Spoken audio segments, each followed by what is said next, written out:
नमस्कार, मैं दिविज बहुगुणा। आज से करीब 127 साल पहले अमेरिका के शिकागो शहर में विश्व धर्म सम्मेलन का आयोजन किया जा रहा था। सम्मेलन में कई देशों के धर्मावलंबी पहुंचे थे और भारत से भी एक हिंदू संत भगवा वस्त्र धारण किए अपने देश का प्रतिनिधित्व करने यहाँ पहुंचे। उस संत की वेशभूषा को देखकर कई लोगों ने उनका मजाक उड़ाया, यहाँ तक कि उनको भिखारी तक कह डाला। उस संत ने हिम्मत बनाए रखी और भारत का पक्ष रखने के लिए मंच पर गए। अपना भाषण शुरू करते ही उन्होंने कहा, अमेरिका के मेरे भाइयों और बहनों, और उनके ये कहते ही पूरे हॉल का माहौल बदल सा गया। तालियों की गड़गड़ाहट से पूरा हॉल गूंज उठा और उस संत का भाषण जब खत्म हुआ तो उनकी और भारत की चर्चाएं पूरी दुनिया में होने लगी। भारत का नाम गर्व से ऊंचा करने वाले इस महानुभाव का नाम था स्वामी विवेकानंद। वही स्वामी विवेकानंद जिन्होंने पूरी दुनिया को सनातन और भारतीय संस्कृति से परिचित कराया और जिनके विचार आज भी लाखों लोगों के लिए प्रेरणा है।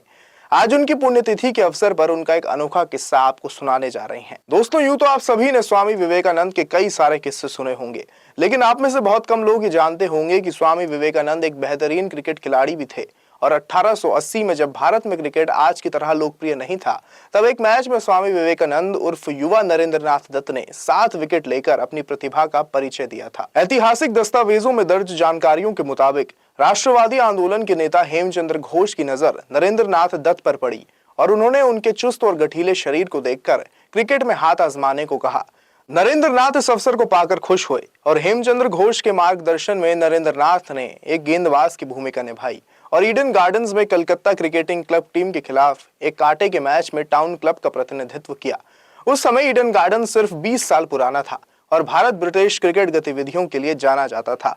ये एक ऐतिहासिक मैच था और विवेकानंद के लिए बेहद खास भी। स्वामी विवेकानंद ने पूरे आत्मविश्वास के साथ घोष की बताई बातों को गेंदबाजी में अपनाया और जल्द ही विवेकानंद की गेंदबाजी ने क्रीज पर मौजूद बल्लेबाजों को परेशान करना शुरू कर दिया।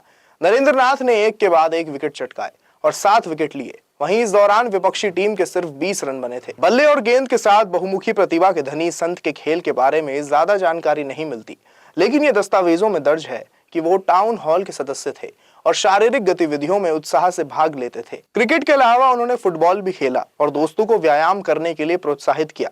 इसके अलावा तलवारबाजी और मुक्केबाजी में भी उन्हें खास कौशल का परिचय था।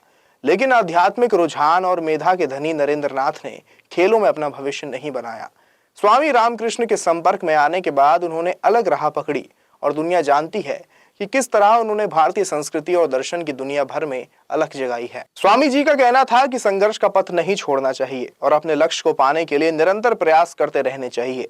उनका मानना था कि बच्चों के सर्वांगीण विकास के लिए उन्हें निर्भीक होने की जरूरत है।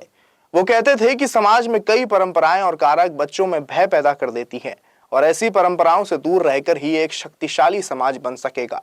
कहा जा सकता है कि स्वामी विवेकानंद अपने संपूर्ण व्यक्तित्व के साथ एक ऑलराउंडर भी थे और उनका एक किस्सा अगर आपको पसंद आया तो जरूर इस वीडियो को अपने बाकी मित्रों के साथ भी शेयर करें। नमस्कार।